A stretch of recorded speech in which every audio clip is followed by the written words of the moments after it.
আমি নীলা। সংসারের যত কাজকর্ম সামলে যখন একটু নিঃশ্বাস ফেলার সময় পাই, তখনই বুঝতে পারি আমার চারপাশের দুনিয়া আমাকে ভিন্ন চোখে দেখতে শুরু করেছে। বিশেষ করে আমার বোনের স্বামী অরিজিৎকে নিয়ে। আসলে সম্পর্কটা নিছকই ভগ্নপতি আর ননদ, কিন্তু কে জানে কেন পাড়ার মানুষ, এমনকি আমাদের আত্মীয় স্বজন পর্যন্ত সবসময় সন্দেহের দৃষ্টি দেয়। মনে হয় আমি নাকি অরিজিৎকে অন্যভাবে দেখি, কিংবা ওই নাকি আমাকে অকারণে আপন করে নেয়। সেদিনও রান্নাঘরে কাজ করার সময় খেয়াল করলাম পাশের বাড়ির পিসিমা চুপিসারে আমাদের দিকে তাকিয়ে আছে। চোখে সেই একই প্রশ্ন, বোন জামাইয়ের সাথে এত আপন কেন নীলা? যেন আমরা কোনো অপরাধে দোষী। অরিজিৎ হেসে আমাকে বলছিল, দিদি, ঝোলটায় নুনটা একটু বেশি হয়ে গেছে, সাবধান। এতটুকু কথাতেই ওদের চোখ কেমন চকচক করে উঠল। আমি নিজেই নিজের মনে প্রশ্ন করি, আমি কি সত্যি কোনো ভুল করছি, নাকি সমাজ শুধু নিজেদের কুচিন্তায় আমার কাঁধে চাপিয়ে দিচ্ছে? কিন্তু যতই ভাবি ততই মনটা ভারী হয়ে ওঠে। মনে হয় আমি আর অরিজিৎ যেন অজান্তেই এক অদৃশ্য খাঁচার ভেতর বন্দী, যেখানে প্রতিটা হাসি, প্রতিটা কথা, এমনকি নীরবতাও মানুষ ভুলভাবে বিচার করে।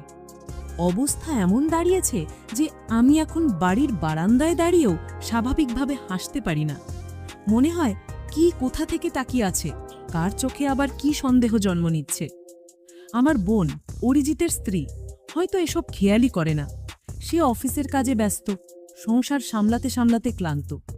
অথচ আমি বারবার অনুভব করি এই সমাজের ভুল দৃষ্টি শুধু আমাকে নয়, ওদের সম্পর্কেও ধীরে ধীরে বিষিয়ে তুলছে। আজও মনে আছে, একদিন অরিজিৎ রাতে বাজার থেকে ফিরছিল, হাতে ভারী ব্যাগ।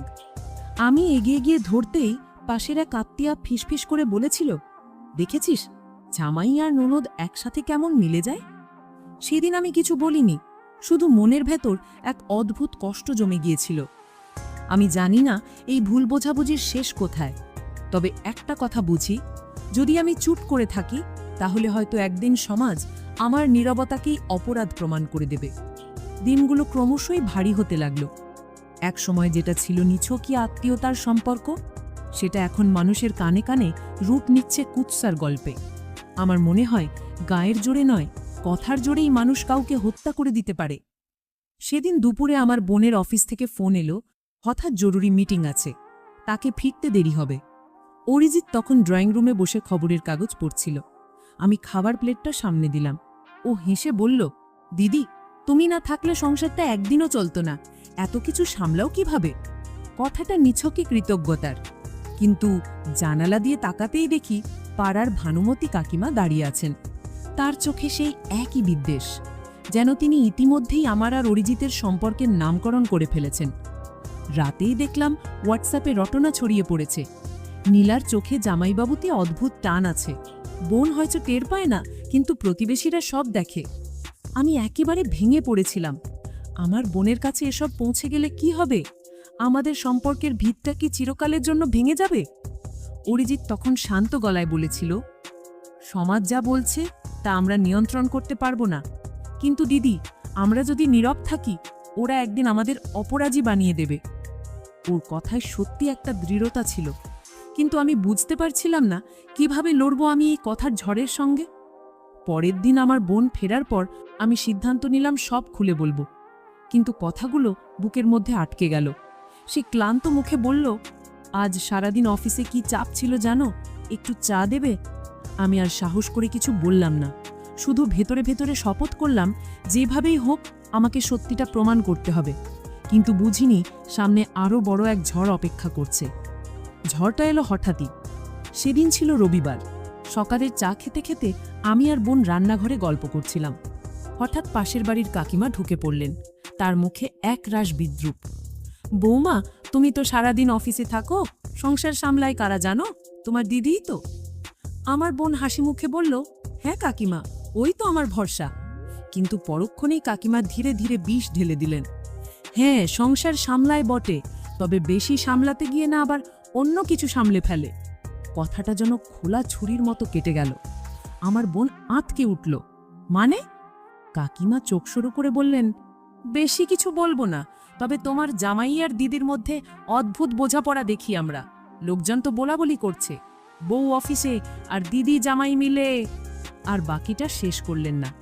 কিন্তু আমার বোনের চোখে তখন এক অদ্ভুত সন্দেহ খেলে আছে। আমি ভয়ে ভয়ে তাকালাম ওর দিকে। ওর ঠোঁট শক্ত হয়ে গেছে, চোখে ঝড়। সেদিন দুপুরে অরিজিৎ বাসায় ফিরতেই বোন তাকে ডেকে বলল, আমাকে সব সত্যি বলো, প্রতিবেশীরা যা বলছে সেটা কি সত্যি? অরিজিৎ এক মুহূর্ত চুপ করে রইল, তারপর গম্ভীর গলায় বলল, তুমি কি সত্যি আমাকে আর তোমার দিদিকে এত ছোট করে ভাবছ? আমি কেঁপে উঠলাম। কি করে বোঝাই আমার বোনকে আমাদের সম্পর্ক শুধু দায়িত্ব আর শ্রদ্ধার? কিন্তু সন্দেহের বীজ একবার মনের ভেতর ঢুকে গেলে তা উপড়ে ফেলা সহজ নয়।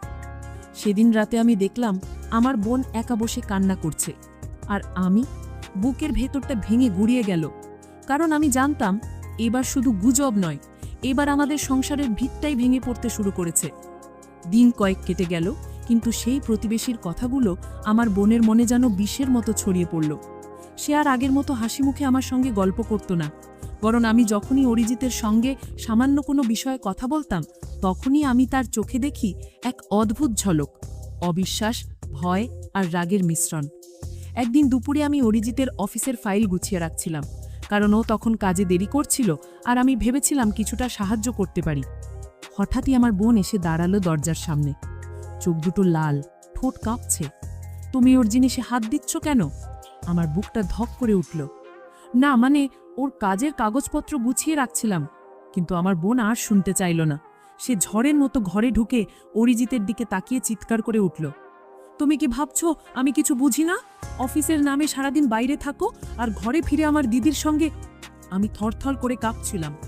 অরিজিৎ রাগে গর্জে উঠল, স্টপ ইট! তুমি কি পাগল হয়ে গেছো? ও তোমার দিদি, আমার কাছে ও শুধু দায়িত্ব, শ্রদ্ধা আর মান সম্মান। কিন্তু আমার বোন শুনল না। সে কান্নায় ভেঙে পড়ল। মানুষ যা বলে সব মিথ্যে হতে পারে না। সেদিন রাতে আমি এক কোণে বসে দীর্ঘক্ষণ কেঁদেছিলাম। আমার চোখের সামনে ভেঙে যাচ্ছে একটা সংসার যেখানে আমি চাইনি কোনো দাগ পড়ুক, কিন্তু সমাজের চোখ, মানুষের গুজব আর ভুল বোঝাবুঝি মিলে আমাদের জীবনে এনে দিয়েছে এক ভয়ঙ্কর ঝড়। আর আমি জানতাম এই ঝড় যদি থামানো না যায়, তাহলে আমার বোনের বিশ্বাস, অরিজিতের মান সম্মান আর আমার নিজের মর্যাদা সব শেষ হয়ে যাবে। দিন কেটে যাচ্ছিল, কিন্তু বোনের সন্দেহ কাটল না, বরং ধীরে ধীরে সেটা যেন আগুনের মতো ছড়িয়ে পড়তে লাগলো। এক সন্ধ্যায় ঘটল আসল বিপর্যয়।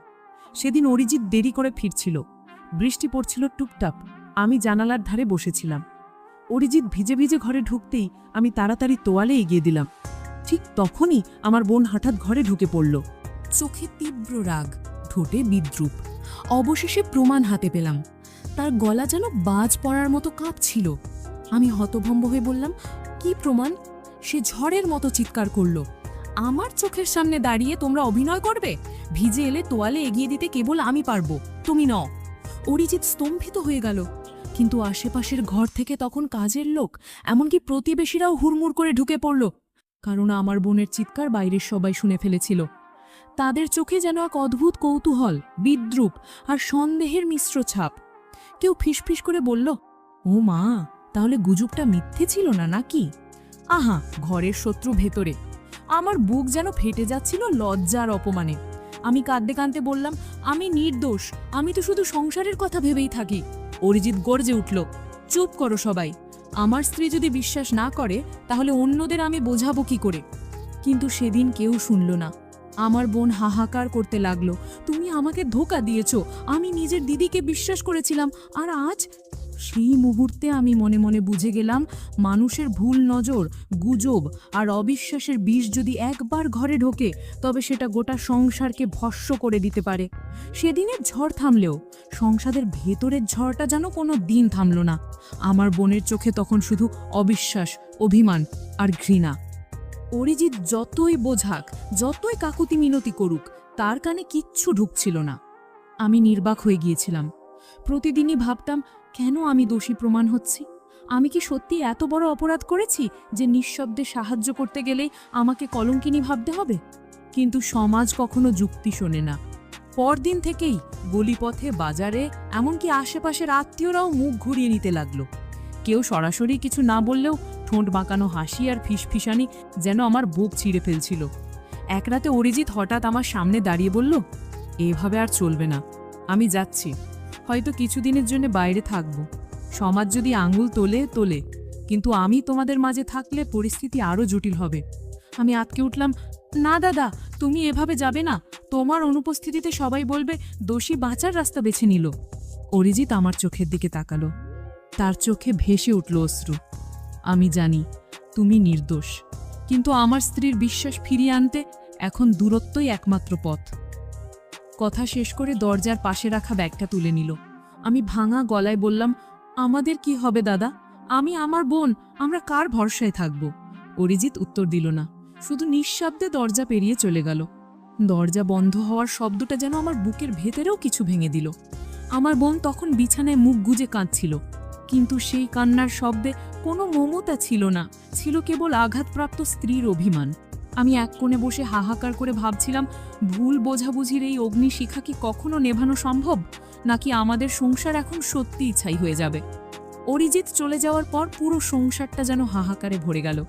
আমার বোন ভেবেছিল সে জয়ী হবে, অন্তত স্বামীকে তার কাছে টেনে আনতে পারবে, কিন্তু বাস্তবে হলো উল্টো। স্বামীর শূন্যতায় তার হৃদয় যেন মরুভূমির মতো শুকিয়ে গেল। কিছুদিন পরই প্রতিবেশীরা নানা কথা বলতে শুরু করলো। কেউ বলল অরিজিৎ বৌদির বোনের সাথে পালিয়েছে, কেউ আবার ফিসফিস করে বলল ওই মেয়েটাই সংসার ভাঙল। এমন সব গুজবে আমার বোন ধীরে ধীরে ভেঙে পড়ল। একদিন রাতে কেঁদে কেঁদে আমার কাছে এসে বলল, দিদি, আমি ভুল করেছি, তোমার প্রতি অন্যায় করেছি, অরিজিৎকে বিশ্বাস না করে তোমাকে কলঙ্কিত করেছি, তুমি কিছু মনে করো না, আমি আর পারছি না।